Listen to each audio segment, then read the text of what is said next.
অম্বুবাচীৰ নিবৃত্তিৰ পিছত প্ৰতি বছৰে কামাখ্যা মাৰ দৰ্শন কৰিবলৈ অহাৰ বহুদিনীয়া এটা পৰম্পৰা।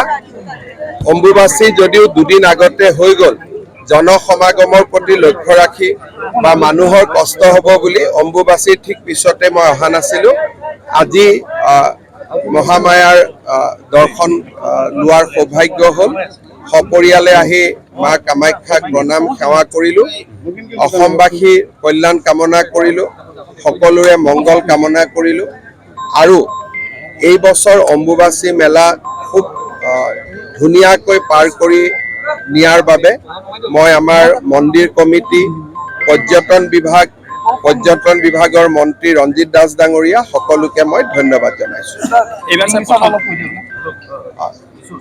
After Ambubachi, today I along with my family got the opportunity of having Mahadarshan of Ma Kamakhya. I pray for the well-being of our nation, of our state, and for everyone.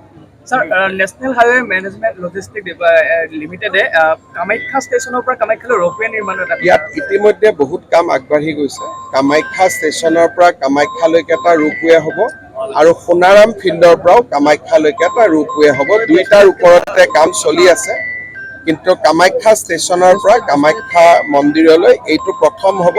Sonaram ফিল্ডৰ পৰা কামাখ্যালৈ দ্বিতীয়ত হ'ব। খুব কামবোৰ হ'ব, কিন্তু মন্দিৰত মাটি লওঁতে অলপ সময় লাগিলে। এতিয়া সকলো শৃংখলিত হৈছে।